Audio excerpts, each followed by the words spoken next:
My name is Lauren Wallner, and I am an assistant professor in medicine and epidemiology at the University of Michigan and an adjunct investigator at Kaiser Permanente, Southern California.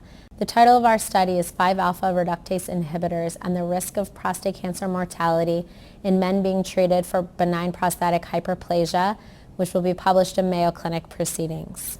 So there's been some controversy over the use of 5-alpha reductase inhibitors in the chemoprevention of prostate cancer, or the risk reduction of prostate cancer. And this largely stems from two clinical trials which showed while these drugs do reduce the risk of prostate cancer, they result in an increase in high-grade prostate cancer among the men that were diagnosed.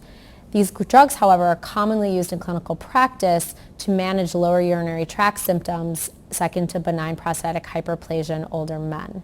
And so our study was focused on understanding the safety around the use of 5-ARIs for lower urinary tract symptoms or benign prostatic hyperplasia in general practice settings. We were specifically interested in understanding whether or not men who were exposed to these drugs were at an increased risk of prostate cancer death. And so we evaluated this in 4 regions of a large integrated healthcare system of Kaiser Permanente. We looked at over 200,000 men over a 19-year observation window to understand whether men who were exposed to 5-ARIs were more likely to die of prostate cancer death when compared to men who were exposed to alpha blockers. And the reason that we chose alpha blockers as the comparison group is because in clinical practice currently, men with lower urinary tract symptoms or benign prostatic hyperplasia are managed with 5-ARIs and alpha blockers oftentimes at the same time. So this allowed us to mimic sort of real-world clinical practice settings. Our studies suggest both using a cohort study approach and a case control approach, however, that 5-ARI use was not associated with an increased risk of prostate cancer death when compared to alpha blocker use. The findings from our study also provide some additional data to support that the increased risk of high-grade prostate cancer diagnosed among men exposed to 5-ARIs may be more related to detection and surveillance issues rather than an actual biologic association between 5-ARIs and prostate cancer death.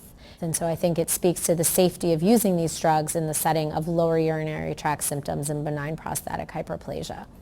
So while this study sort of informs the safety of 5-ARIs for the use of lower urinary tract symptoms or benign prostatic hyperplasia, increasingly we're seeing in clinical practice that these drugs are being used around the time of prostate cancer diagnosis to manage symptoms and shrink the prostate before treatment. And yet we know very little about the impact of 5-ARIs in that setting and whether or not they may actually influence the progression of prostate cancer. And so I think an important next step in this research would be to understand not only just how they're being used in this setting, but also whether or not they're associated with the progression of prostate cancer in these men.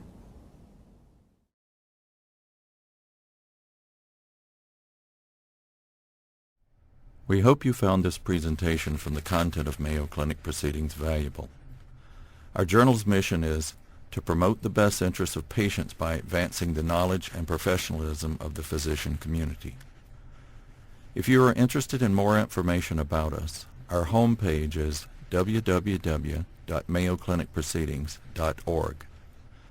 There you will find access information for our social media content, such as additional videos on our YouTube channel or journal updates on Facebook.